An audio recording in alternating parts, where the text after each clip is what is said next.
Hi, I'm here to help you understand a Maryland peace order case. The most important thing to know is whether you need a peace order or a protective order. I'll help you understand the difference between the two. I'll also tell you about the types of relationships that qualify for a peace order. Lastly, I'll share with you the behaviors or acts that allow you to get a peace order. Let's begin with a fundamental definition. A peace order is a court order that requires another person to stay away from you and to refrain from contacting you. If that's what you need, then this is the video for you.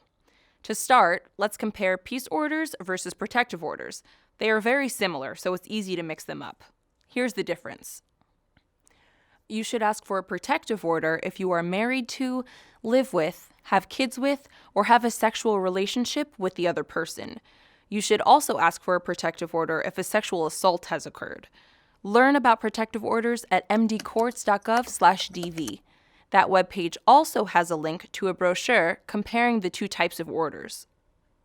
On the other hand, peace orders, the subject of this video, apply to all other relationships. If your relationship qualifies for a protective order, you may not seek a peace order. So the first thing you need to do is think about your relationship to the person who harmed you in some way. For peace orders, think neighbor, stranger, or coworker. Maybe it's a friend or another student at your school.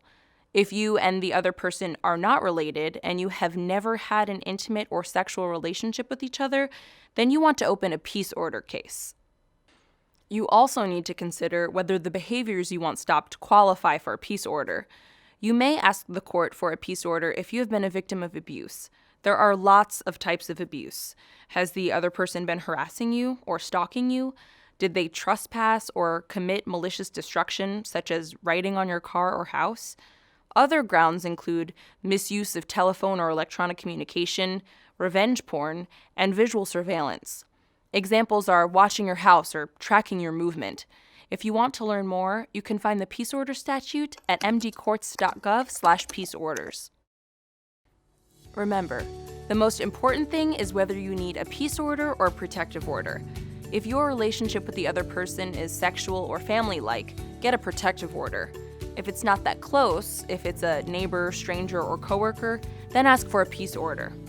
Finally, peace order cases involve acts like abuse, harassment, stalking, revenge porn, and more. I hope this helps. Now head over to mdcourts.gov/peaceorders.